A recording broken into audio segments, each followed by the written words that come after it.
Hello everyone, welcome to today's session on reading strategies, an essential topic in developing effective communication and academic success. So many people they think reading simply means looking at words on a page. However, effective reading is much more than that. It is an active process which involves understanding ideas, connecting information, evaluating arguments, and sometimes even reading between the lines. So, whether you are reading a textbook, a research paper, a newspaper, or even an email, use the right reading strategy which can save time and improve comprehension. So today's session will introduce you to the different reading strategies and will help you understand how and when to use each one effectively. So let's begin by understanding what reading actually is. So reading is the process of recognizing written symbols and constructing meaning from them. But notice that reading involves several mental processes. So first we decode the letters and the words, next we understand their meanings, then we connect what we are reading with our previous knowledge and experiences. Finally, we interpret the writer's tone, the purpose, and the message. So, why is reading such an important skill? So, first of all, reading improves your language skills. The more you read, the more vocabulary, grammar patterns, and sentence structures you naturally acquire. Secondly, reading enhances communication. People who read regularly often express their ideas more clearly, both in speaking as well as writing.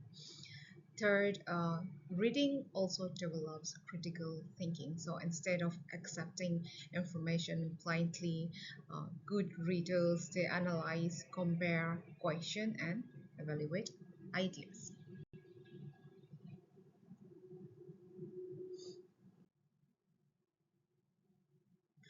So reading is an essential part of academic as well as professional success. So, engineering students read textbooks, research papers, manuals, project reports, and technical documentation almost every day. The professionals they read mails, contracts, proposals, and workplace reports. Finally, reading it broadens your understanding of the work. Through books and articles, we encounter the different cultures, perspectives, and ideas that help us become more informed and empathetic individuals. Now that we understand the importance of reading, let's discuss how different reading situations require different reading strategies. So, what is a reading strategy? So, a reading strategy is simply a plan or a method which helps us understand and remember what we read. Think about the tools that we use in everyday life. We do not use a hammer to cut a paper, and we do not use scissors to drive a nail.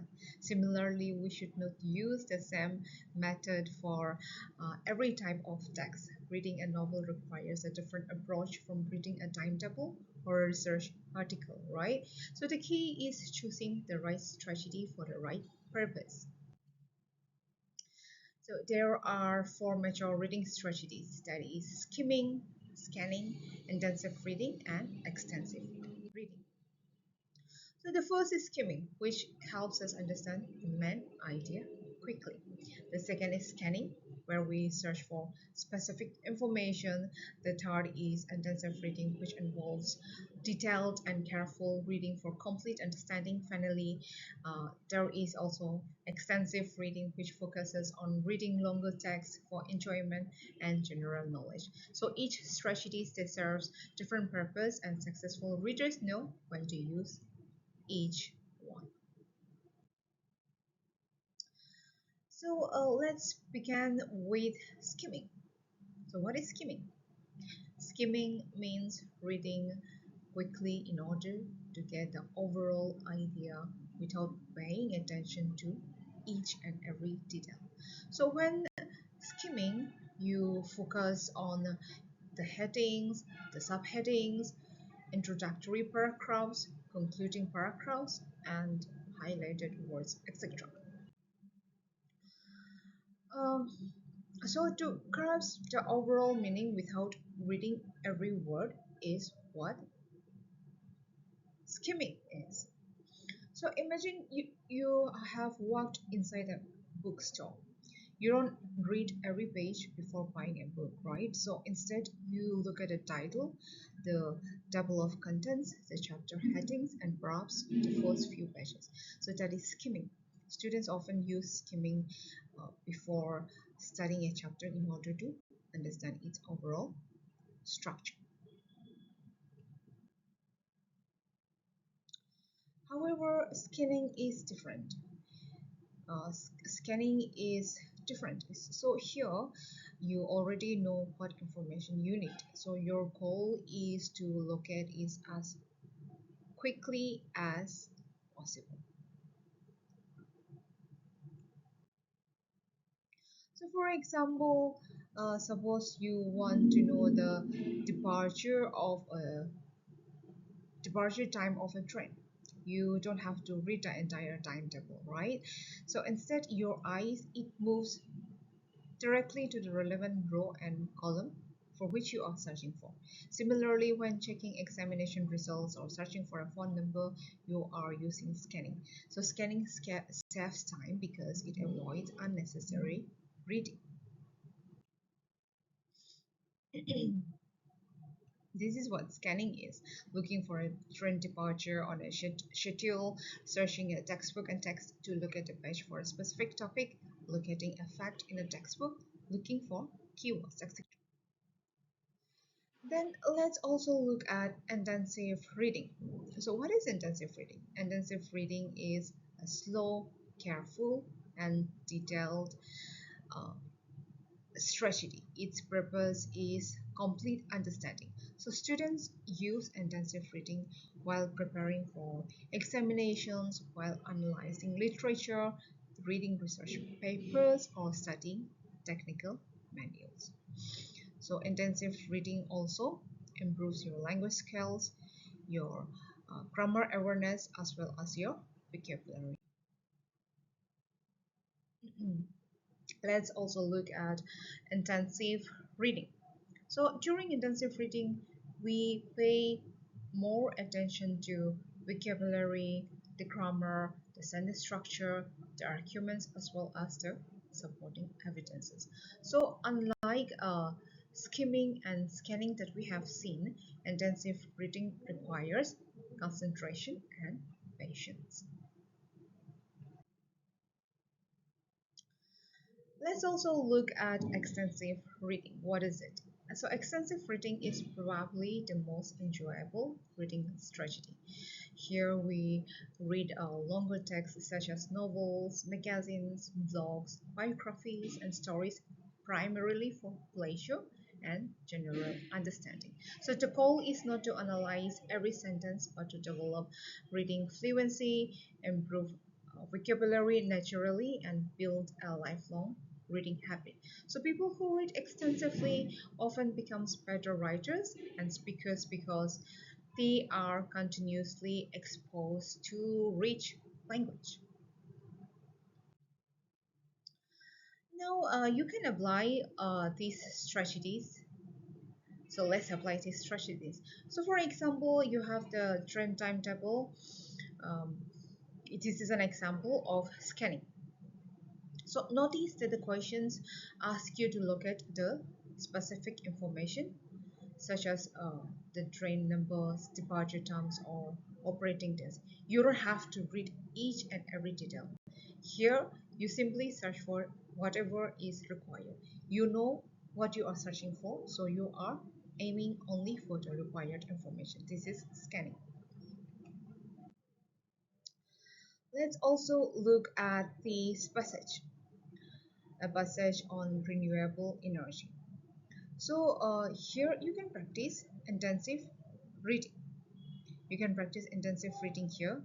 You can identify the unfamiliar words and try to understand the meaning using the context.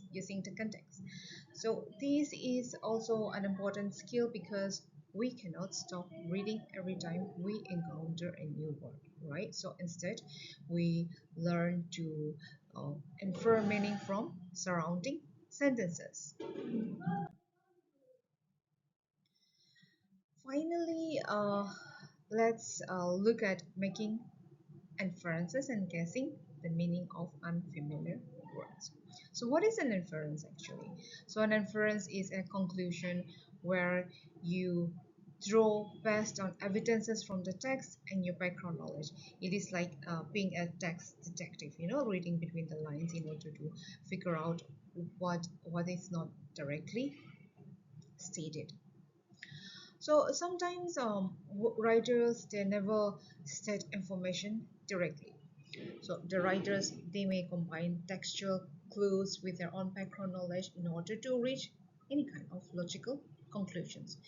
This is what inferences is. So similarly, unfamiliar words can be often understood through surrounding clues rather than immediately consulting a dictionary. So how do you actually make inference? How do you do? You read the text carefully. You also identify the clue words, the phrases, the tones, or the actions. Also recall what you know about a similar situation, maybe, and draw a logical conclusion which fits the situation, which fits the context.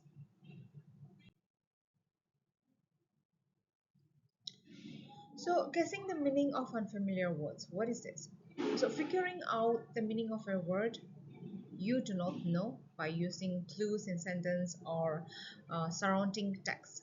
Always reread the sentence with, possible meaning in order to see if it makes any sense or not. Also, avoid jumping to any conclusion based on your guess.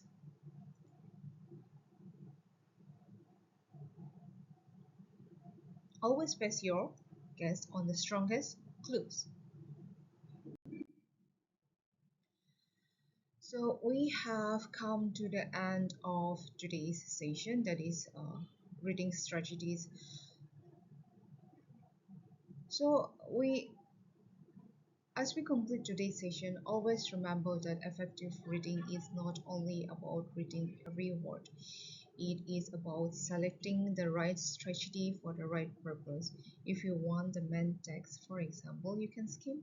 If you need specific information, you can do scanning. If you want complete understanding, you can read intensively. If you want to improve fluency and develop the habit of reading, you can read extensively.